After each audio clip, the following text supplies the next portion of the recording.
familiar with my channel, then you'll know that I'm a bit partial to dropping the old truth bomb. Well, a viewer has asked me to do a whole video on what I believe are painful truths that at one time or another are bound to smack us upside the head. Well, here goes. I'm about to bring you my top 10 of life's painful truths. Let's get this whip cracking. Number 1, not everyone that smiles at us is our friend. Hard fact of life here, there's a bloody good reason why that wolf in sheep's clothing saying has stood the test of time. Master manipulators, they will be whomever you want them to be to worm their way into your life, your circle. But behind our back is a completely different person. I could write a book on the wolves I've known in my time. And often these wolves prowl much closer within our circle than we think. And how they'll go on the attack if we come close to seeing through them. Try to do something to better yourself and no longer make their aspirations your number 1 priority. And this will sort the men from the boys, the women from the girls. Quick smart. Often one of the least people you'd expect will be the one drilling holes in your boat, hoping you sink. I've learned that keeping your circle small leaves you less open to the bullshittery that comes from leaving yourself exposed to many. Take notice who's front row and centre cheering you on and who's brooding in the bleachers cursing your name. Sometimes their smile hides much, but their actions reveal fucking all. Number 2, people will come and people will go. Absolutely they will, and this in itself is a blessing. One of the best things ever is when shitty people show us they're shitty people, because it's like ripping off a band-aid. Sure, it's gonna sting a little, but that's when things really start to heal. Whether they disappear from our fold in person, block us on social media, or we block them, it's such a release to be rid of whatever it was about them that was not good for us. Trouble is, then the creepers make fake accounts and watch us from those. How good would it be if we could just smash a button and block them in real life? I'm sure that the most of us would have people out there that consider us the shitty people we're glad to have seen the back of. And maybe we were at times, and losing them was something we had to learn and grow from. Maybe others see us in that light because we refuse to tolerate their shit. These are the ones most likely still watching us, aren't you? Can't have been too bloody shitty, yeah, because clearly they can't get over it. These people are our fans, not our foes. If you're one of these people, give yourself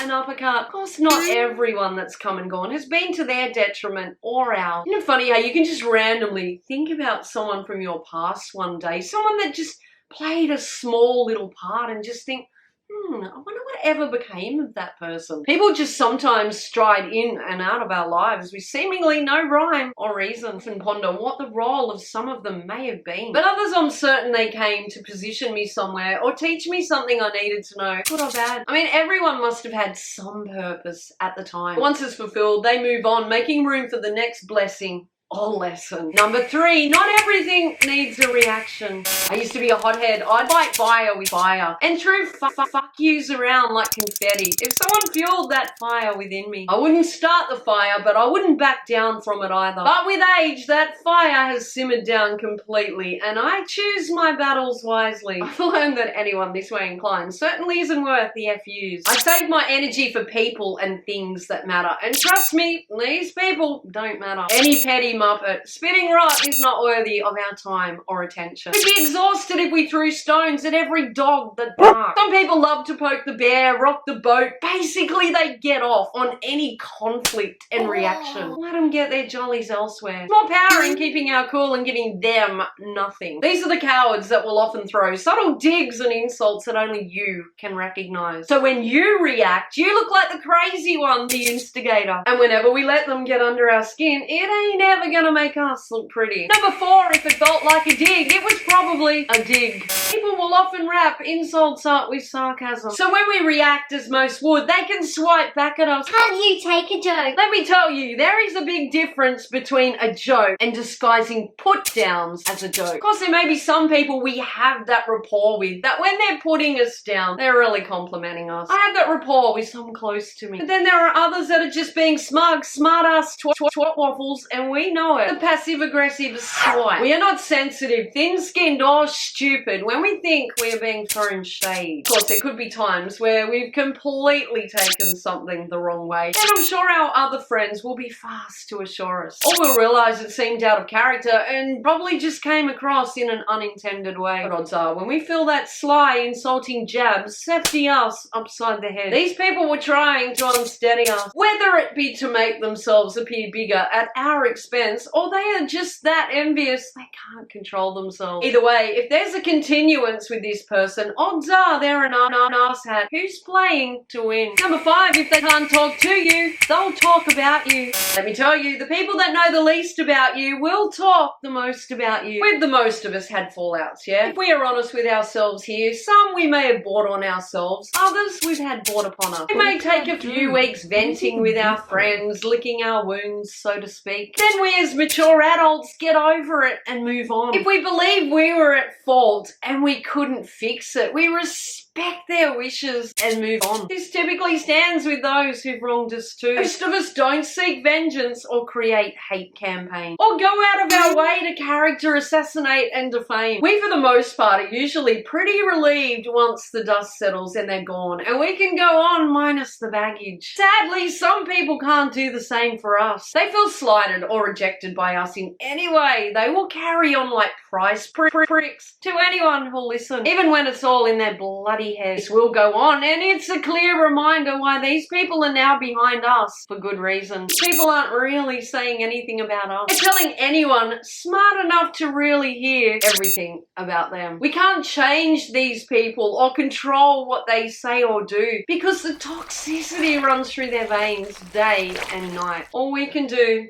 is remember, these people don't get to recreate our true colours for the world to see. They're simply highlighting their true colours for the world to see. Number 6, betrayal never comes from your enemy. I guarantee you, if someone's out to sabotage you, whether it be online or in your everyday life, it'll be someone close in your fold. Usually someone lurking in the shadows, hiding amongst your friends list in plain sight. Often we'll start to get a bloody good inkling of vibe about who's not really in our corner before that mask comes completely off them too. People can be funny creatures. Not uncommon, they will keep you close enough in case they ever need you for something, or they fear your power too much to make an enemy of you. They will have a secret axe to grind. These people are typically cowards and they'll move in stealth. But odds are, if you're suspicious someone's playing silly buggers, it's someone closer than you think. Number 7, a lie will travel faster than the truth. Seriously, what the fuck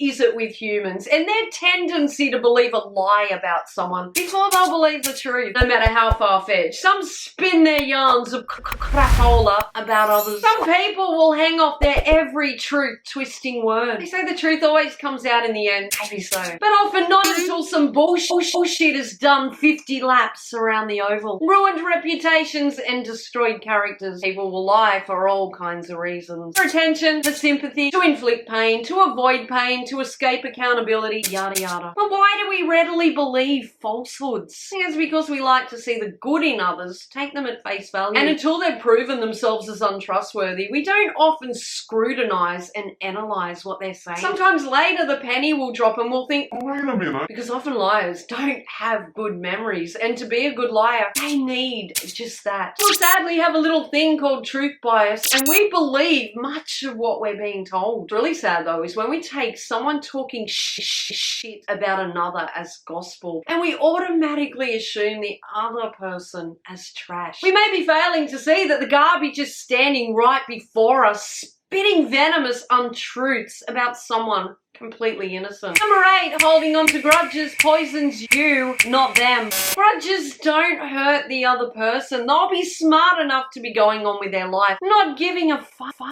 Whilst the person holding the grudge is consumed by venom and toxicity, and most likely seeps out to all around them. Most I've ever met that hold grudges become so obsessed with their targets. They sound like bloody crack records. It's like an illness that corrodes them from the inside out that they refuse to get help for. And everyone else has to suffer for their childish rot. Grudges are pointless. They serve no purpose. Like giving another free rent space in your bloody head and letting them destroy it. The best revenge in life is enjoying it. Number 9, you will fail more than you will succeed. This sadly is one of the most important reminders of all. I cannot tell you the amount of times I've felt like I'm sinking with this channel. The amount of times I've considered throwing in the towel. Because I've let that little mind demon get inside my head and whisper in my ear, "You're a failure." Why? Because every now and then I'm daft enough to compare myself to others' numbers. Not what they bring, but stupid fucking numbers.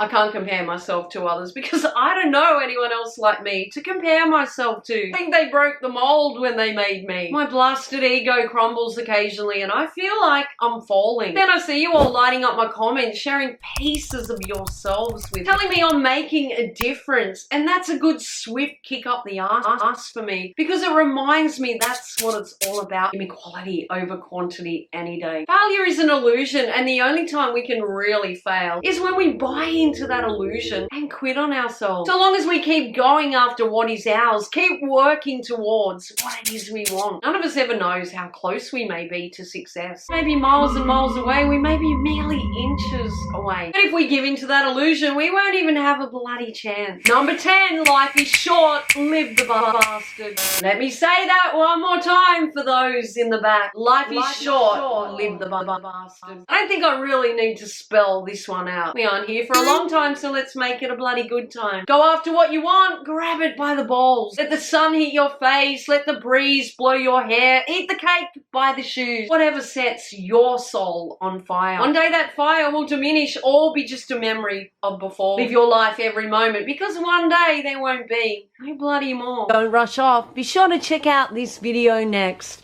Thanks for watching.